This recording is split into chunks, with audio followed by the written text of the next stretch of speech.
Corn Plant back with you for the Division I State Championship. The Davison Cardinals, the defending title holders, back at Ford Field to face the #1 contender, West Bloomfield. The Lakers here for the first time since 2017, still on the hunt for their first crown. First ever meeting between these two schools. Davison came in red hot following a 27-3 win over Rockford. Dion Brown Jr. had been stellar at QB since their Mr. Football QB candidate Brendan Sullivan enrolled early at Northwestern. Following a West Bloomfield turnover, confusion in the backfield, ball on the ground, Lakers recover.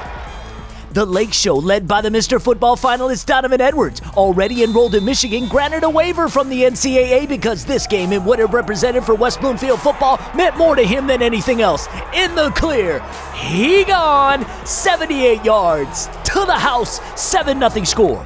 Lakers fresh off knocking off #1 Belleville by a single digit in the semis, but through the regionals, Davison had only given up 5 rushing TDs. Midway through the second, the senior Makai Elam receives a rock. He'll get around the edge for the 13-yard touchdown. The WB up 17-zip at intermission.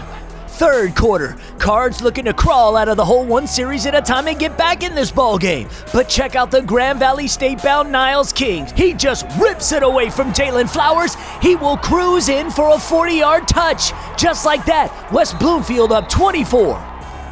Now, we had 3 Mr. Football finalists competing for state hardware in the state finals. All 3 made their closing arguments to the jury. Here, Laker Nation exclaims, "Your Honor, the defense rests." Donovan Edwards, lightning in a bottle, 71-yard touchdown, Lakers up 31-0. Edwards ended the day setting a new Division I state championship game record, 257 yards rushing, and he did it in 3 quarters. This his 3rd TD on the day. West Bloomfield shocks Davison 41-0 the final, first football state title in school history. When we came back from the break from COVID, that's all we talked about. It's hard work, dedication, and keep working. And we stuck with that. Coach Bell coached us up. We live up to the big moments. We prepare for the big moments. Like, that's what we want. We want to be in the big moments to show everybody wrong. Let's go! Let's go! We won this in a pandemic. It's a blessing because a lot of sacrifices were made to win this. You know, we had some kids opt out because parents didn't want kids. Once we started testing, if their kids tested positive, parents had to miss work, and that's a lot of factors that people don't think about. You know, we had some kids that opted to have surgery. We lost 4 starters. We lost 4 starters because we shut down, and kids either opted out or kids said, hey, you know, I'm going to have season-ending surgery to get ready for next year.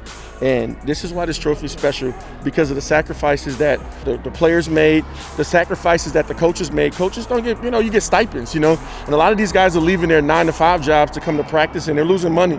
And like I said, I think it's a lot to, you know, it's the culture in our football program that, you know, keeps the coaches coming and helping develop these young men.